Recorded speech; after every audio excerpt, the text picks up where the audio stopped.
When Indiana removes condoms, IUDs and implants, and surgery from the definition of contraception, they are not just crafting policy.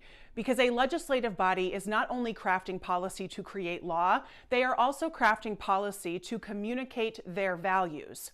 So Indiana removing these forms of contraception and replacing it with fertility awareness, that is Indiana communicating its values.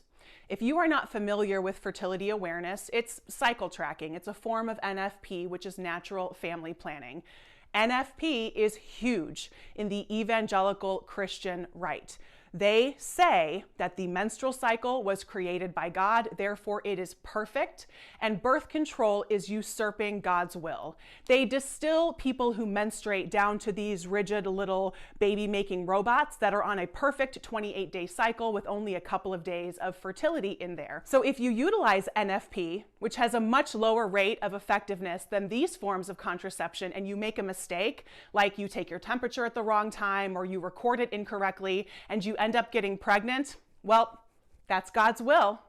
And we've already taken away your right to terminate that pregnancy, so you're stuck with it. I guess that's what you get for having sex for fun and not having sex for procreation.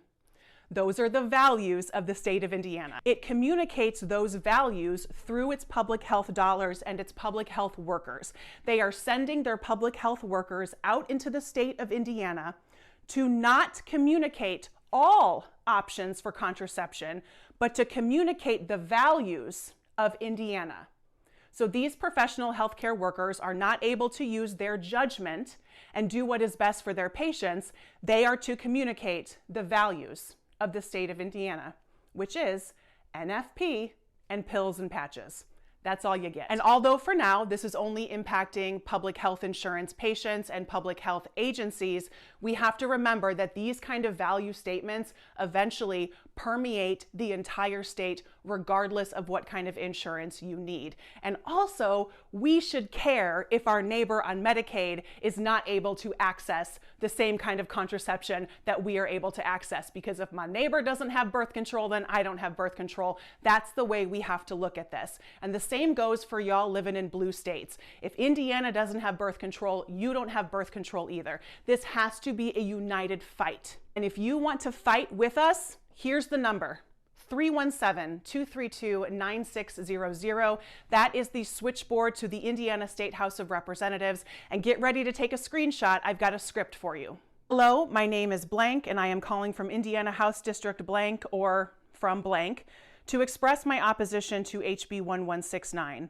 While I can appreciate the original intent of the bill to expand access to birth control, as amended, this bill is an irresponsible redefining of birth control and an encroachment on the professional judgment of healthcare providers to determine what form of contraception is best for the patients they treat.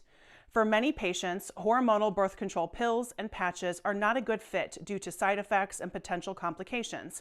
Outside of pills and patches, HB 1169 only allows for fertility awareness-based methods, which are incredibly complicated and difficult to ensure accuracy.